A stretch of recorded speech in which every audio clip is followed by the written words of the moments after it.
Hello, everyone. Welcome to Tuesday, where we have our show Curious Crossroads with co-host Rachel Starkweather. I don't believe we were here last week. We weren't here last week, were we, Rachel? No, we are having a little Christmas time. Oh, that's right. It was Christmas. Okay. I know. I was doing predictions for 2026 with Celeste, but Fun. anyway, we're really excited to be here with Kim. Kim, what's your last name? Holman. Holman and Meg Judge. Judge. Okay. Okay, and we're here. This is a team. Now I met these people at a metaphysical wellness conference called the Portland MeWe Fair. And I think Rachel, you were at that one doing fairy hair. Yeah, I think I was. Yeah. So we were actually all at the same conference. And so we wanted to have Kim and Meg on to talk about something called reparenting. So let's actually start with just what is reparenting? Good. Okay.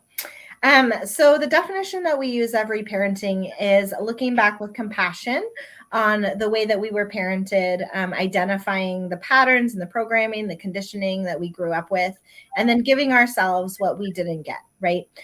So at the core, reparenting asks, how do I talk to myself? How do I care for myself? And can I be a safe place for myself? Because I think there's a lot of people out there who have had challenging childhoods, or even if they had caring, loving parents, there's societal influences such as religion or just influences in media, things like that. Any of those messages that we got that inform our lens. And so going back and unhooking those so that we can interact with others intentionally and compassionately. So that might look like anxiety, feeling not good enough, all of those things. It's like, where do I not feel good enough? Like, I don't understand that. And so you can use that as an entry point to look at how you were raised and where that message came from. Interesting. So in astrology, at least advanced astrology, and we get this from Claudius Ptolemy, one of the ancient authors, we actually look at four influences on a growing creature. Like we don't, so because astrology is basically mega development theory, if you really look at the ancient side of it. And so we look at your genetics, your culture, your climate, your family system are in there, and then your astrology layer. So I feel like you guys are really kind of honing in on this cultural layer of what influenced us growing up from our family, but you're saying it could be like religious or cultural things as well. So I feel like we're on the same page. Do you feel like reparenting affects people's development? I think so. If a child, I'll take myself for example. It's like I grew up thinking I was not good enough, and so if I'm not good enough, I'm not going to take a risk. I'm not going to go out in the world and take that risk of again appearing not good enough, and so then that arrests my development literally. I can't go to the birthday party. I can't go to this public event. I'll make a fool of myself. Yeah, absolutely. So I think that it's not the reparenting that affects the development, it's our experiences that affect our development. And then reparenting is a practice that can help us understand those, that can help us go back and change our beliefs about ourselves, so that we can have a different experience in our current life. Do you feel like reparenting helps with like limiting beliefs? Feel like that's a catchphrase.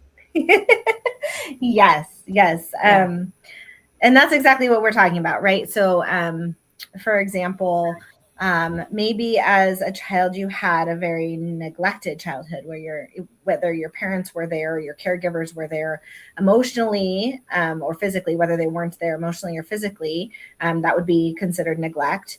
And so a child might learn that, oh, I have to do everything by myself. Nobody's going to help me. I'm alone in this world. Right. So that's a limiting belief, right? Because then that limits our ability to have people in our lives that contribute to our lives. It limits our ability to go, hey, I don't know how to do this thing. Can you help me? Or, hey, I have too much on my plate. Can you help me? And that affects people on an individual level, a partnered level. So like in your significant other relationships, to say, this is too much household tasks, or I have too much going on at work and I need you to pick up this. It affects people on a village level, to be able to say, hey, I don't have childcare for such and such a time. Are you able to watch my kids? Because we're burdened by this feeling of we have to do all of these things by ourselves. Yeah. But there's that direct line back to, there was no one to help me when I couldn't help myself. And so that's a belief I'm carrying in my body, right? They might not even be conscious beliefs. So yes, I think it does directly relate to limiting beliefs. Rachel, if you have any questions, just chime on in.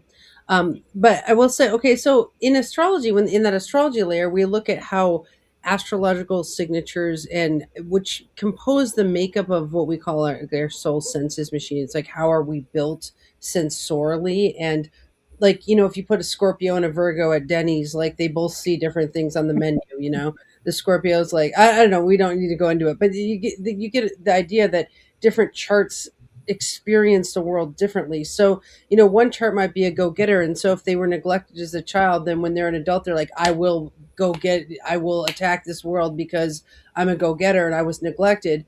Whereas we have a kind of more fearful chart, like they might be fearful and be like, I was neglected, which is why I don't do anything. So what we attack is that like astrology layer of like, these are the things in your build that are limiting you, right? And I feel like you guys are more attacking that family dynamics layer of saying, that how you were parented is really limiting you later. But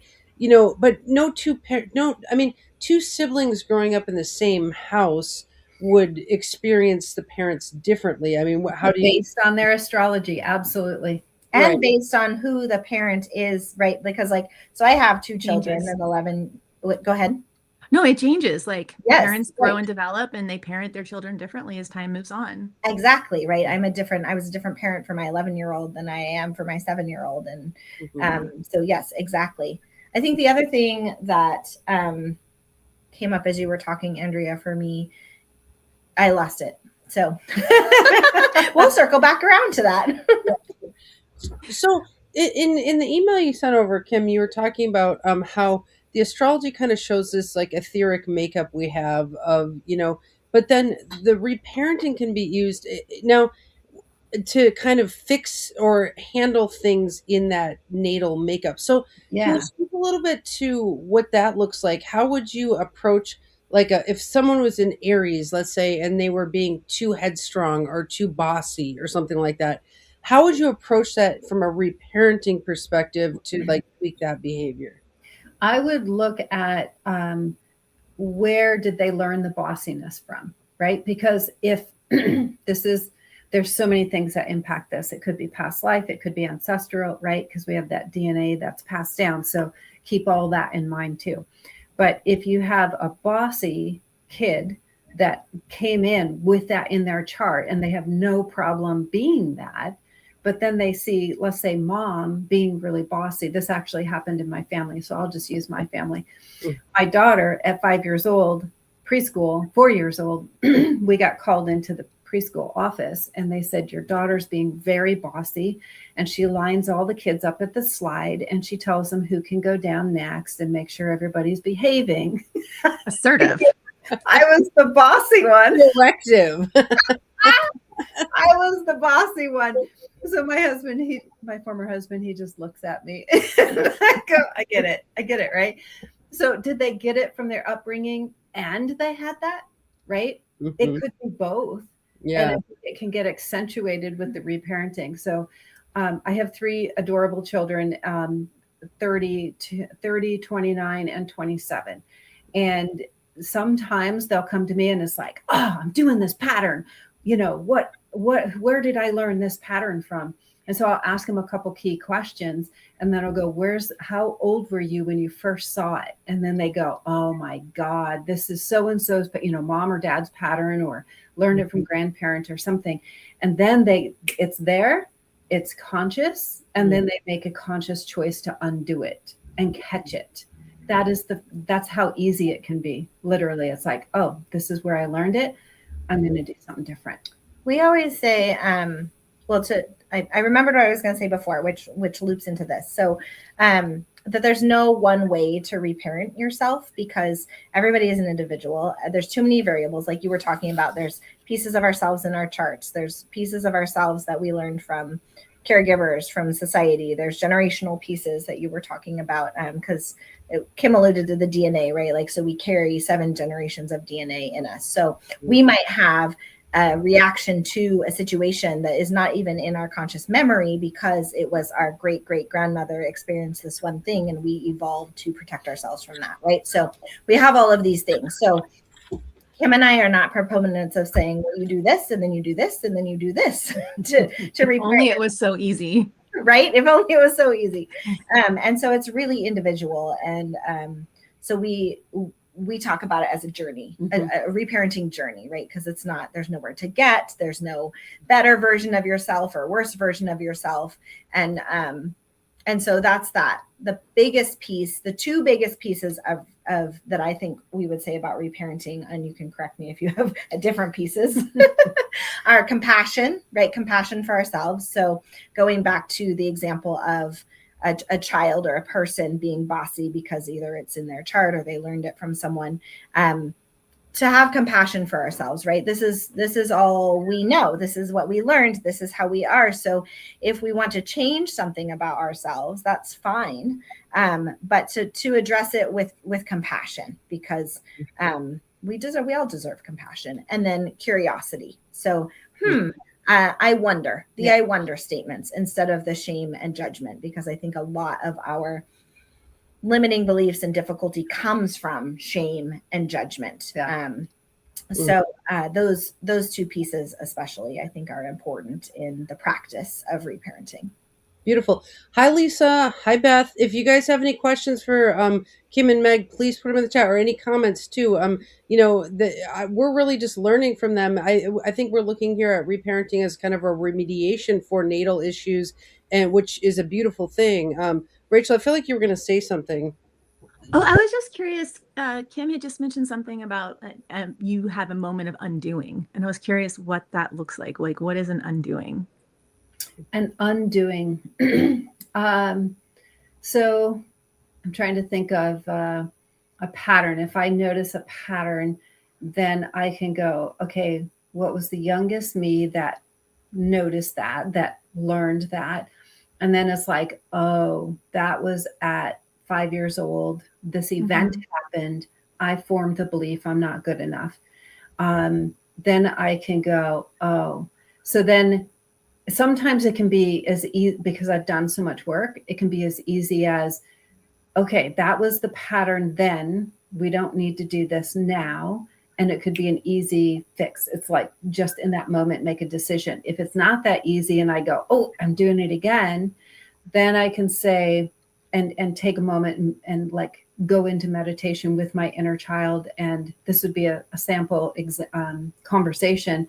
And I, the adult, go into the event and see the child and then show the child who I am. And usually they're like, what? Like, there's an older version of us, like for real? And it's like, yeah. And it's like this, see, hear, and acknowledge. That's what we all want, right? We all want to be seen, heard, and acknowledged. And so we have to be witnessing for our younger version of ourselves. And whatever they didn't get to say when they were 5, when the event happened, that was scary. I don't know what to do. I feel alone. Can you sit here with me? Anything. And so if I can just go, tell me what happened, and listen to what they say. Now, some people are like this pre-verbal, and how I don't know that. I don't know what happened at 5 or 2 or infant, right? Even back into utero. But there's a place in the back of your heart where the 4 chambers come together. It's like this anchor point in the body. And when you're sitting in that, you can get all the information from the body. So this is something I do in my practice called heart-centered therapy. And this is not something that Meg and I have put into our reparenting, and I'm learning it this year and going into 2nd level in March of next year, a couple days. We're in next year already. So anyway, just listening and witnessing for that child. Oftentimes the child goes, I would say, I'm really sorry that happened. There's nothing we can do to change it. I'm so sorry that that happened and you felt alone, or and mirror their words. And then I can say, what do you need to really be okay? And ask that question. And then let them answer that. And it's like, I'm here for you. Like if they say, I just need to be held, it's like, I can hold you. And in your mind's eye, you hold them. And then usually it's super fast and they go, thank you for seeing me. And sometimes I spontaneously see them go from 5 to now. And sometimes they'll go 5 to 12 because the same issue happened again at 12 and there was another major event. Oh, interesting. And then sometimes they'll go to 18 or 22 or whatever. And sometimes they're really young, when they all of a sudden spontaneously grow up, I feel like they integrate very quickly. And sometimes my young ones, they're like, I need to watch. I need to observe. I need to make sure that I'm really safe and that you've got this, right? Because I'm here as the protector now. They don't have to be the protector. And so they're part of my unconscious. And at that 5 years old, I'll just use that example, they created a belief, and that belief got us here. Mm-hmm. Thank you, thank you, thank you, thank you, thank you for creating that belief and getting us to this point. And can you see that we're not that age anymore? That we're really older. And then sometimes they have to observe. And so then, the next day I'll check in with them real quick and I'll go, hey, how you doing? And all of a sudden they're 12. And then the next time they're 20. And the next time they're 30. Wait, who's the they in this equation? My inner child. Okay, so it's you talking to yourself. Yes. Okay, interesting. But Rachel, doesn't this sound like the same aspect of personality in the chart getting triggered by transits over the years? I mean, so what we look at is, for example, like speaking of my own daughter, she has a signature from my chart. Like we have a Mars Saturn. Like my mom has a Mars Saturn. I have a Mars Saturn. My daughter has a Mars Saturn. And it's like an exceedingly hardworking temperament, And so I just watched her go through what we call a transit. Is when one of the moving planets triggers that. And she was just beating herself up with these scholarship, things. And she's like basically asking me, like, can I rest now? I was like, work-life balance, honey. Like, I'm like trying to reparent her of my thing I gave her, essentially. Yeah. But I do think we see in astrology that you'll have an aspect of personality lying in the chart that then gets triggered over the years. So it can be triggered at the age of 5 and then at the age of 12 and the age of 22. So you all are kind of really dealing with unpacking aspects of our personality that are problematic. Yes. And revisiting the self as when you were younger. And they were. How I see that is if the first transit was age 5 and she didn't get to like really deal with I hate using negative positive. If she didn't get the negative aspect of it dealt with at 5, the next time the transit comes around, she has another opportunity, but she's older and wiser, right? Oh. And then if that doesn't get completed, and then the transit comes around again, she gets another opportunity. And then, God forbid, when we do our Saturn return, right?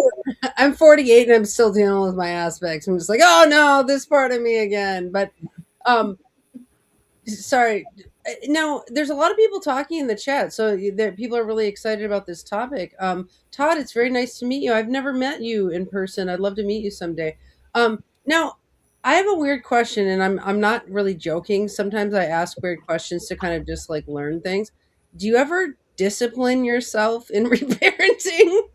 I do. I have a quick story about that. Why, a long time ago, I realized I was so beat down as a child, absolute abuse from birth to 13. And so I was just so beat down and so negative on myself. And so I had to retrain myself to be positive and show my unconscious parts that I am accomplished. I can succeed with things. And so it started as little as I brushed my teeth. Good job. I made my bed. Good job. And I celebrated every single little win, especially on the days when you really don't freaking want to.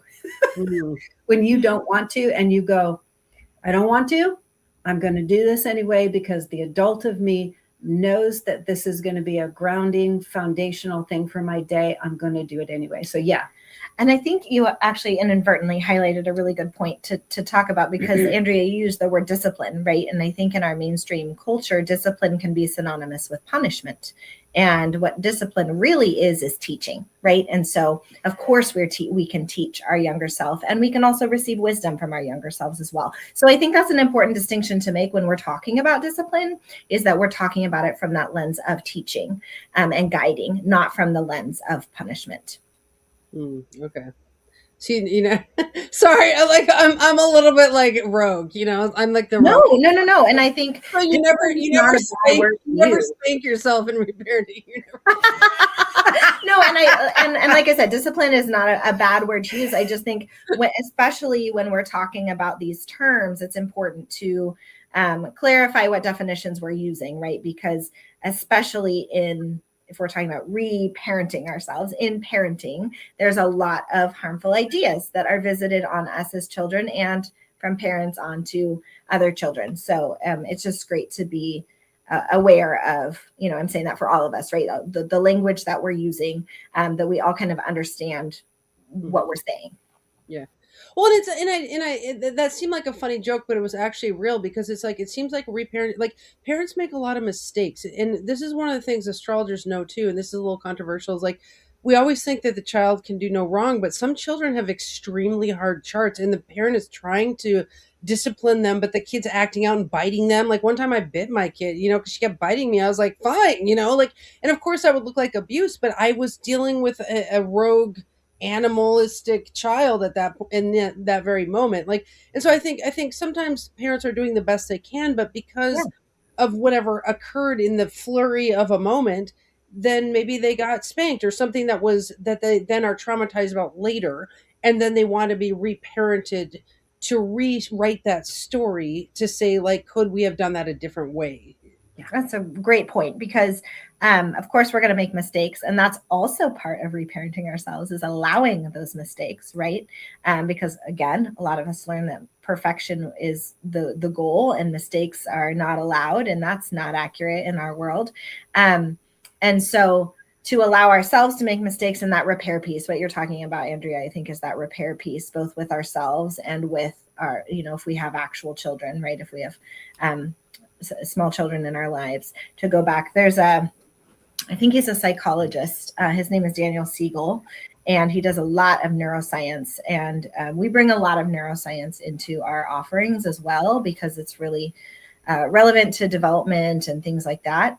But he says that parents only need to be doing a good enough job 30% of the time. So that it kind of lets you off the hook a little bit with that guilt, right? But the important piece of that is the repair piece, because when we do mess up, we go back and we say, I'm really sorry. I reacted this way, and it was not about you. That was about me.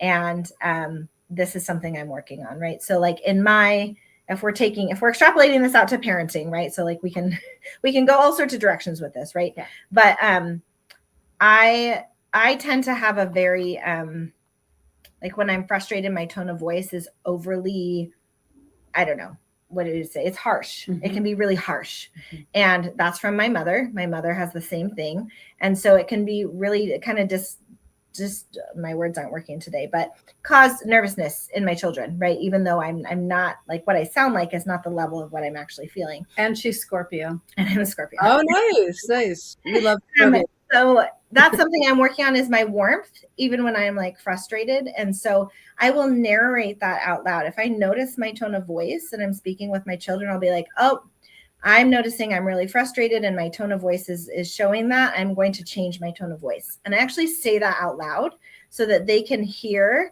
the pattern change for me, right? Like the transition. That transparency is really healing too. I mean, yeah. Yes. I mean, children, well, and really we talk about how every relationship is a mirror for ourselves, right? And in terms of what we need to work on in our patterns and things like that. But children especially, I think, acutely bring up these issues that can be difficult for people.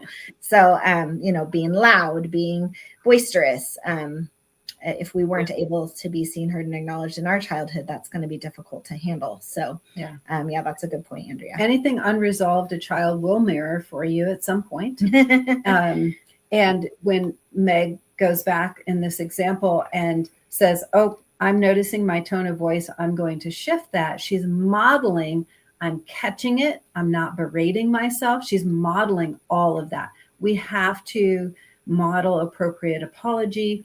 I remember my daughter was saying something one day when she was like 18, 19 years old. And she was just like literally holding something over my head. Well, this happened when I was a child. And I said, have I ever apologized for that? And she's like, yes. And I said, I'm going to apologize one more time. I saw her, I heard her, and acknowledged that, yes, I did that. I am very sorry. And now I'm done apologizing. Wow. Yeah, And I said, so that I let myself out of the mother's guilt. Yeah. Being in that mother's guilt or parental guilt, oh my gosh, was over my head for the longest time. And my boys, I had two older boys and then the girl. And she came to me when she was 8 years old and she goes, why do you let the boys do that and you don't let me do that? And I go, what are you talking about? She goes, you let them do so much more stuff than me. And so I had to go to my counselor. I did 24 years of counseling because she helped me raise my kids because I had such a crappy childhood. I didn't know what to do. Wow. And I knew I wanted to do something different. So I took it to her and she goes, so we use that entry point to like go, okay, when the boys want to do this and the girl wants to do this, what are you thinking? And I'm like, well, they're a boy. They can do whatever they want. And I traced it back to, I literally, when it comes down to it, I was bred to please the man. Oh, wow. And not the woman. And they had penises. Wow, dang. And so I was like, holy crap. Like, I'm so glad at 8 years old, I had the communication open with her that she could come back and say, why do you let them do this and not me? And hear it rather than push her down. And so parenting really helps you be a good parent. My daughter's currently writing about all her childhood trauma in her childhood or in her scholarship essays right now. I'm like, you can write about it all. Like, I don't know, but yeah, I have no secrets there. But so I have another question, but Rachel, do you have anything on your mind there? No, I was just curious. Is your daughter younger or older than the boys? She's the baby. She's the baby. So she was watching all of that go down for years. Yeah. And then when I figured it out in counseling and the counselor in one session just helped me like really get why I did that. Yeah. Just really great, brilliant questioning. I went back to my daughter and I said, I took that. Remember you brought this to me? And she goes, yes. And I said, I took that to my counselor. I figured out that I did that. And I want to thank you for bringing that to me and pointing that out. And that's just the open relationship we've had forever. And even now she'll go, she's a mom now. And she'll go, Mom, that's not okay. Like I really need this in relationship. Right. But then I changed the pattern and she saw that I changed the pattern. Yeah. That's so empowering. Yeah. Wow. Dude, everyone should have a reparenting specialist as their parent. Like we still mess up though. Like I'm still doing the repair element. You're human? Oh my gosh. Yes, isn't that shocking? Okay, I have another crazy question here. Okay, so you guys are making me think. You're like, can you just go with the questions I emailed you? No. I got my own set of questions. I'm a Scorpio too. Okay. So, hi. Lisa, thank you. Lisa's totally enjoying this. Well, I was reading her story, and that was really amazing about how she advocated for herself and found what she needed to help heal that piece of her, and she said it really helped with her parenting as well and her own children. Yeah, that's wonderful. I mean, you guys are really bringing up the point that it's really important to reparent ourselves so that we can be good parents. I mean, we have to tend to ourselves to then tend to. Okay, so now you're making me think about this. Okay, you know how some people have like a dad complex or a mom complex and they've played out in their adult relationships, like they're looking for a father figure and a partner or things like that. It seems like what you all do is kind of do that for people in a more consulting way of, like you say, like I'm going to help step in where you're you felt like you know how people always be like, you have daddy issues, or like, it's like when people literally have daddy or mommy issues, like you all help them reparent that issue. I mean, is that kind of, I feel like a Yeah. lot of people have issues with the parents, and is that kind of what we're looking at? Yeah, we always are going to have a parent issue, no matter how No matter how good your parenting was. that I in had a quotes. perfect childhood. They're usually minimizing. I wasn't abused. They see abuse. I used to think I had a tremendous abuse, and I met someone who was beaten as a child, and I was like, oh my God, my abuse was nothing compared to them. And I was like, my counselor's like, are you joking? Are you joking? It's just I wasn't beat. I hadn't survived it, so I didn't realize, and I minimized my own belief about my abuse, the level of what my abuse was, because I wasn't beaten. And I can't imagine being beaten. Wow. Right. Yeah. And she's like, your abuse was off the charts. Like, Yeah. don't Well, ever minimize. What I'm kind of highlighting here that seems groundbreaking about this is we're always are like taught kind of culturally to play out our parent issues with Partner. other people. Like, you have mom issues, so you play it out by marrying your mom or something like that. But what you guys are doing is actually saying you can actually fix a issue in yourself and do the self-care needed, that you don't need to play it out in your relate. You can actually fix it, and then you're not going to play it out. Exactly. That's exactly what we're talking about. Yeah. So, what we're highlighting is that you can go back and give yourself what you didn't get, which is usually being seen, heard, or acknowledged, right? You can't change what happened in the past, but you can go back and you can bring those inner children along with you and say, I have the resources and skills now to provide myself what I need. I have a big voice that can advocate for myself. And we have to be a little bit careful here, because what Kim and I are saying is not that we don't need anybody in our lives, right? Or downplaying any abuse that happened in our childhood. Like, absolutely, that's not what we're saying. But what we're saying is we are our safest place. We are our biggest advocate. We are the person who knows what we need best. And to learn how to connect with our bodies, with our needs, and then be able to extrapolate that out into relationship with others to create the relationships that we needed when we were children, that we want now, those healthy patterns that we want to have in our lives.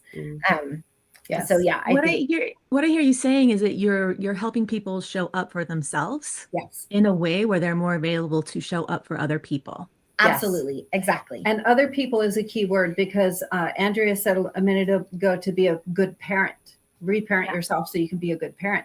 It's to be a good human. We have more people that are non-parents, almost more people in our classes than we do parents. Mm-hmm. Wow. So let's actually talk about your classes. I was curious about the actual process. So let's say someone comes to you and they say, I would like to fix some of my, childhood trauma or whatever. What does that look like? Because you said it's kind of like a journey. So what does the journey look like with you? And can I insert one thing before we go that direction? Is that okay? Sure. Because we've been talking about trauma. And so I just want to clarify, and we've been talking about big trauma. And so I want to define what we're talking about, because Kim and I use a definition by Resmaa Menakem. He wrote lots of books, but one in particular, My Grandmother's Hands. And he says it's anything that's too fast, too soon, or too much, right? So it's really important not to compare our trauma to other people, because a traumatic event as a 3-year-old could be something as simple as a caregiver leaves you at daycare without saying goodbye, and you feel abandoned, and then that is not addressed later, or your feelings about that are pushed down later when you try, because you don't have the words to say, I felt really scared, right? So obviously it's going to come out with like, I really need the red cup and I don't get the red cup, right? It's going to come out as a tantrum. Yeah. And then if that's pushed down, then that's not heard. It's not acknowledged, right? So those things can log in our body. It's not our adult brain saying, oh, that was really traumatic. It's our inner child that was like, that was really scary and I wasn't ready for it. So again, not to judge our own experiences and not to say, oh, well, that shouldn't be trauma because that's little, right? So giving your smaller self validation in what they experienced, and really anybody else as well. So I think that's a really important. Yeah, go ahead, Rachel. No, just like a rose is a rose is a rose, like that Yes. place. It's like a trauma is a trauma is a trauma. Yes. And the size of it is important, but it also is something that, as important as it is, it's still trauma, or unimportant as the small trauma. It's still important because trauma is trauma is trauma. Exactly.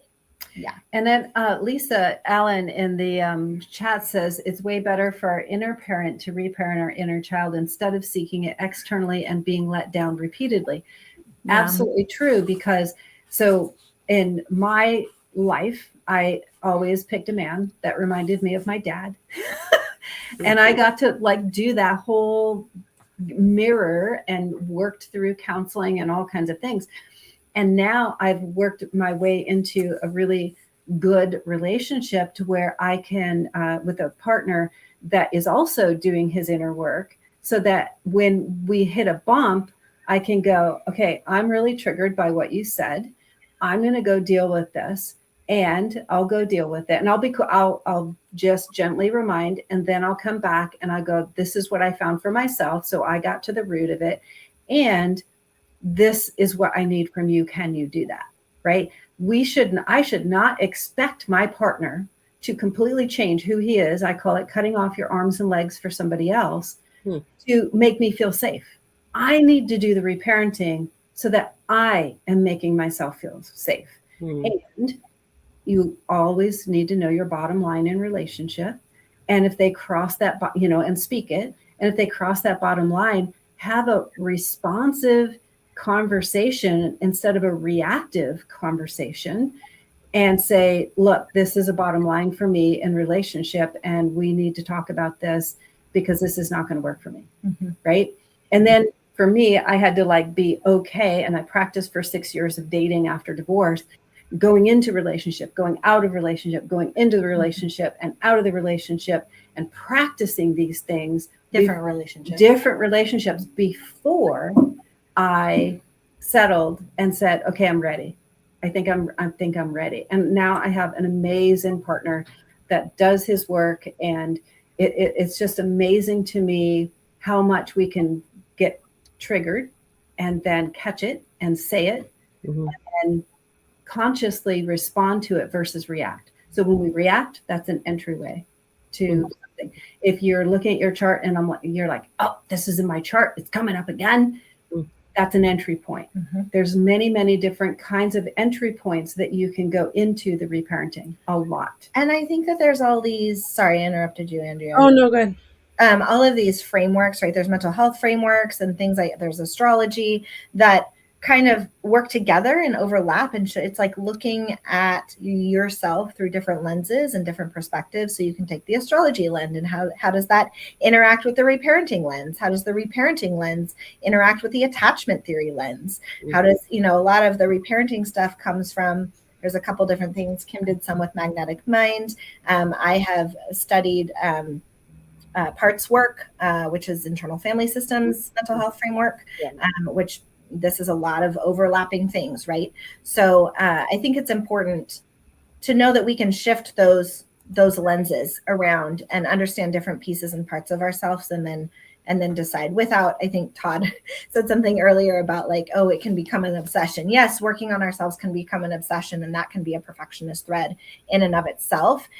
So realizing that doing nothing for a while is a form of integration, and that we have to give ourselves rest, and we can't try and get anywhere with all of this stuff. It's just ways to understand ourselves. So, yeah.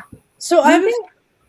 I'm going to take the floor for a second. So I have a few thoughts from all this. One is, we do the same thing in astrology where, a lot of people blame their chart on things like they're in a relationship and they say oh, well, my Mars was doing this and so I was mad or whatever. And the real empowerment approach is astrological mediation, which is we say, I have these hard parts of my natal chart, and I am going to practice remediation on my chart to deal with my issues so that I can then approach relationships having done remedy to my chart. And so I think, we, at least at the Moyer Press School, we do a similar empowerment method of looking at the chart and saying, no, we will work through our issues that are in the chart. We don't just leave them there and blame them. And Yes. that seems like I really appreciate that about what you're doing. Now, I also want to just now, this might not make a lot of sense to Kim and Meg, but it's going to make a sense to the Moyer Press students or the crew here. Well, don't you think this would be a really good thing to do when, like, the Pluto transits your moon, for example, for a year or two? That would be a transit where we're looking into our emotional life, our parenting, our, family. Or if, let's say, a big transit goes to your fourth house of home and family and where you grew up, any of those transits could be really helped by some work with, Kim and Meg doing reparenting of, like, can we uncover all of our moon stuff? Can we uncover all of our fourth house stuff and really take a look at that? So I just want to point that out there, that I think Kim and Meg are a good remedy for certain transits that we go through that have to do with parents and family systems. Okay, Rachel, sorry. Well, and to add to that, just with the natal chart, if you're looking at the social houses, the 3rd and the 7th and the 11th, it's how you show up, whether in your local space, one-on-one, or with your groups of people. And in those spaces, that inner child will talk, will have something to say. You're going to bring out the mirroring aspect of those places. Yeah. And And so be triggered by another personality. Oh, yeah. Triggered by But any of looking at the ruler of those houses in terms of location and dignity, and seeing what that can say to those social spaces. Mm-hmm. Interesting. Yeah, I definitely think there are certain times in a person's life where reparenting is the right remedy for what we're going through. If sometimes we go through things astrologically that really bring in the family of origin into, like, our mind, and we obsess on that. And I think if you're obsessing on family of origin issues, if you're obsessing on, like, what didn't happen correctly in your childhood, your fourth house, go ahead and hire some help to help you with that reparenting journey. I mean, you know, when we're young, we're put through music lessons and all these kinds of lessons and things like that.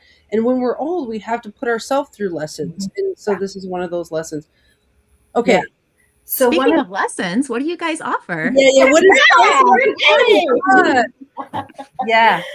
You want to talk first? Sure. And I think just to say one thing about what you said, Andrea, is I think that the root, one of the roots of reparenting work is connection with self and understanding self. And so, like I said, we can shift those lenses, but connecting with our body and being able to know ourselves is an important piece of living all through our life. So I think what I'll start with is actually something that is a couple months out, but we're really, really excited about it.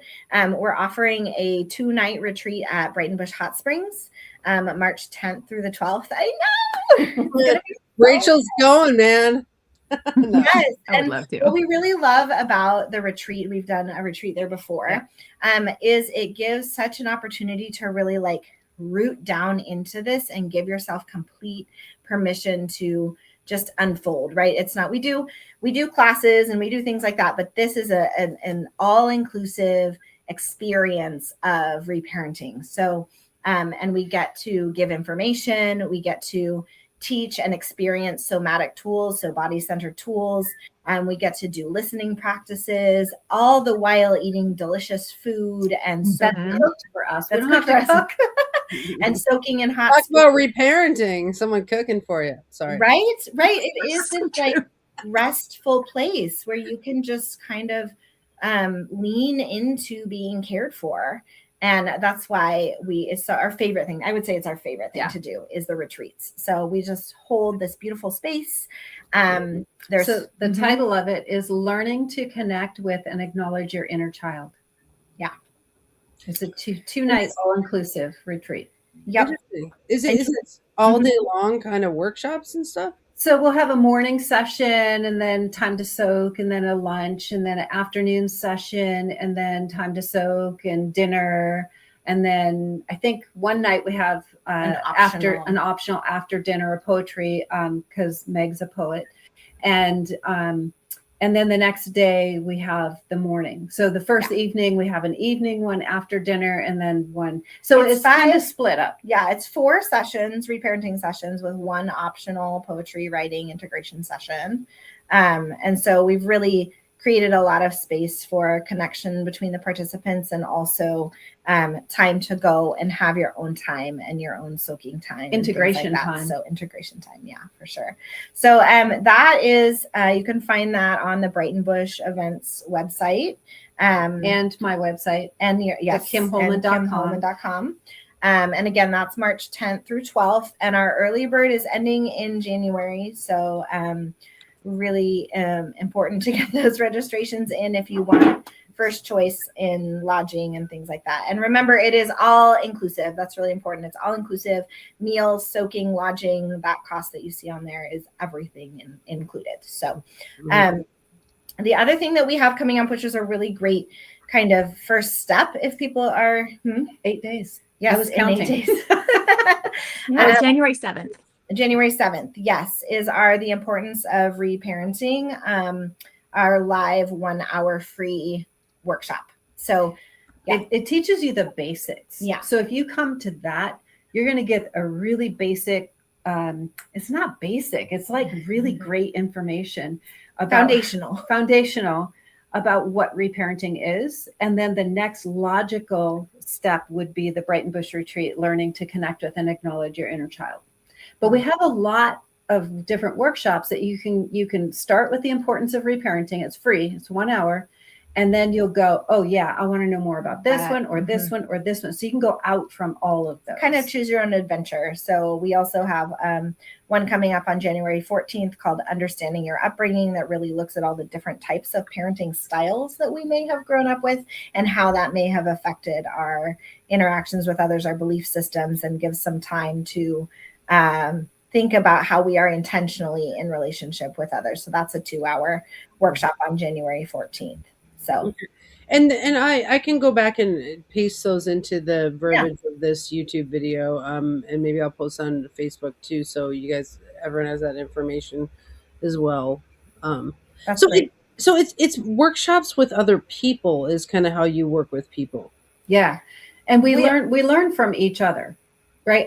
Every time Meg and I teach, we learn from other participants, and it's like, oh, I hadn't seen that perspective. Right. And a lot of what we do is we give information that helps you go, oh, my favorite one of my favorites is the understanding your upbringing, because when you look at the, major old, and we're talking old, like Middle Ages parenting style, and it's still happening. You just can't help but go, good God, we've got to do something different. Right. And then it just is like, you know what, in that one, I know that Meg and I have different information, and we've been combining it, and it's been amazing what I bring and what she brings is so different. And the first time we taught that, I felt relief because of the neuroscience that she brought. And I was like, oh, parental guilt just literally floated right off of me. And I've seen other participants that we've had, they're just like, oh, I don't have to do this. And then we give them other parenting styles that are more useful, and jumping between the different parenting styles at different times and giving them permission to do that, because sometimes you have to take total control when that child's going to run out in front of a car. You have to do that to keep them safe. But it's not like you have to do it all the time. Yeah, because that would be like authoritarian parenting for a second, right? And it's when it's life and death. Yeah. If anyone's watching and we have 10 minutes left. If anyone's watching and they have a question for Kim or Meg, now's a great time to drop it in the chat. Go ahead. Sorry. I didn't. I wanted to speak to your question earlier about like that we work in groups, but we also do one-on-one coaching. So I just wanted to make sure that we say that. If someone wanted a one-on-one coaching session, we both do that separately. We could do one. We could talk about doing one together if they want to do one together with us.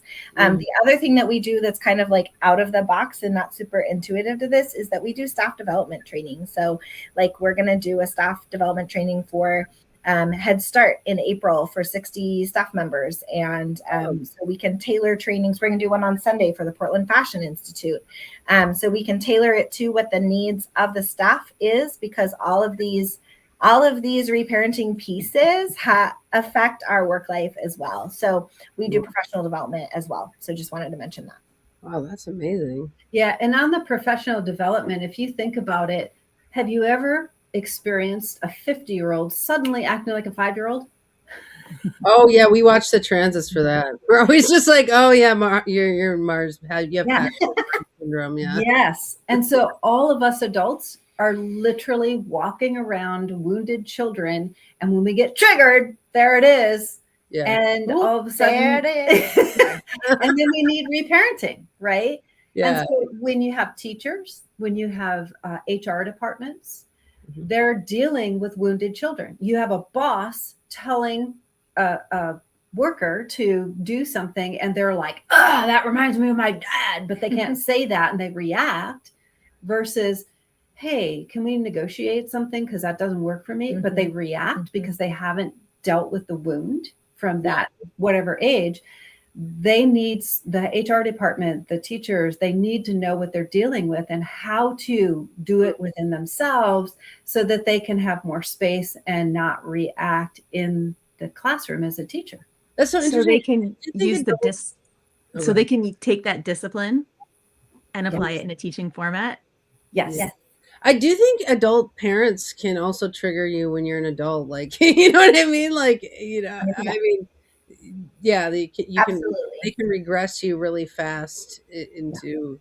Or the opposite. So I have been doing a lot of my own work, right? And so I feel like I have a bigger voice now in my own life, and that has changed the relationship between me and my dad.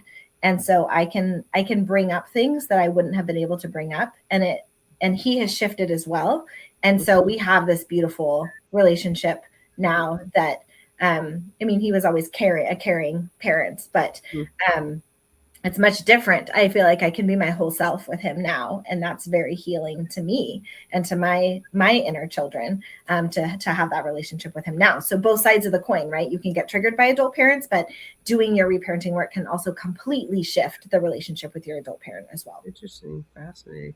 Yeah, I mean, I would imagine that the reparenting work, it's it makes me think of narrative therapy, which is when we put on a different storyline about what's happened in the past, and all this kind of stuff. And I think reparenting is one of those changing the narrative into something. And then also, as you change through that, then you become bigger in spirit, and you have less limiting beliefs, and you're less blocked, and so then you're actually a different person approaching your parents. And then it's like uncovering layers of an onion. But Which triggers them so much. yeah, it's interesting that you call it coaching, because it's like you're not a counselor, you're more of a coach. Like, what's the difference there? Why are you not a counselor? A counselor is giving advice. I think you should try da da da da da. What we do is give information in all the classes, and that's why we love doing it in a group. One, we learn from each other, but it's like sometimes it seems like basic information that our parents couldn't give us because they didn't know. Right? The schools don't teach it. The colleges don't teach it, right? Unless you're going down the psychology thing. So we're not there giving any advice. We're asking a question that they can go, oh, I see where this happened in my childhood. And then we give them skills and tools for self-regulation and how to recognize when they're reacting versus responding, things that they can do different. And then if you get triggered, like in a class, and it's like, oh my God, I want to work on this, then that's when you do the private coaching, right? Mm-hmm. But learning all the information so that you can start recognizing, sometimes that's all you need. It's interesting, people call astrologers counselors too, and I'm always like, well, we're actually consultants. We deal with data, and it's like, so I think you two seem similar to that, of like, you're more consultants than counselors, and And in the mental health world, counselors and therapists carry very specific requirements for schooling and licensure and things like that. So we're very transparent about the fact that we are not counselors, we are not therapists.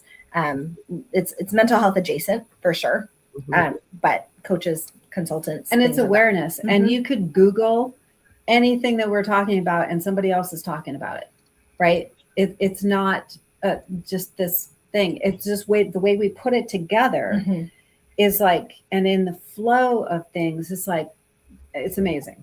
It's really helpful. Meg, what is your website?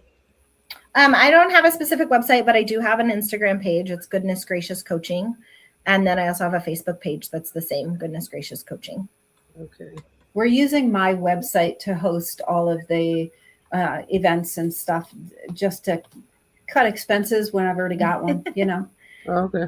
Efficiency. We also have an ongoing monthly group if anybody is already on their reparenting journey and they just, they have a trigger from the holidays that came up or something like that. The first Wednesday of every month from 6:30 to 8 p.m. we have an online hybrid and in-person group where you can bring any challenges or questions or curiosities to do with reparenting or parenting or inner work. Yeah, it's an hour and a half and we give a little teaching, answer questions. Maybe we, brainstorm together. Some other people may have information that's useful also. And that's called the Intentional Reparenting Collaborative is what we call it. How would you find that? On Kim's website as well, under reparenting offerings. Everything should be listed. Yeah. Everything's under the reparenting offerings, and the retreats are retreat. Yeah. So the Brighton Bush retreat is under retreat because we have a one-day retreat that we did, I don't know, a month ago, beginning of November. And it was a one-day held retreat. I think it was 6 hours, and it's held. We called it held, so that we can hold the teachers, we can hold the ministers, we can hold space for them to have a voice and be heard, to be rested. And to rest. And so we do that a 6 hour in person. We'll probably do another one. We may do another one in April. So we have lots of different kinds of offerings to suit different time constraints, accessibility. Like our Intentional Reparenting Collaborative is a sliding scale from $10 to $30. So it's really accessible to almost anyone. So just, you can follow us on our social media pages or watch the website and see what we have coming up. So. All right. Well, this has been a very informative hour. I thank you both for coming. Rachel, do you have any last comments or questions for these? No, I just think you guys are gems and the world is a better off place because you're here. Thank you. Thank you. It's so nice I met you before, Andrea, but it's so nice to meet you, Rachel, and to see you, Andrea. We're really grateful to be and honored to be guests on your show. Yeah. And I do really think you are a great remedy for some of the transits that people go through. And so I will keep you in mind, definitely, if I have clients who are going through, parenting issues and things like that. So, all right, everyone. Well, thank you so much. It was good to see you again, Kim. And hopefully we will see you all soon. We are very active on Facebook, Meg. So if you ever want to come over and talk on our Facebook wall, people can get to know you that way too. So. Okay. Yeah. Thank you. And I wanted to say, Lisa Allen said, it's great you attracted a different and more valuable partner instead of a dad clone. Absolutely. I worked at that one.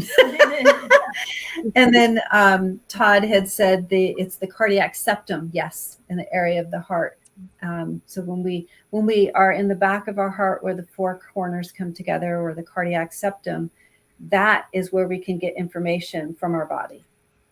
And even as an infant, and you don't remember as an infant or in utero, when you are there and you're asking the questions of yourself, you can get the information.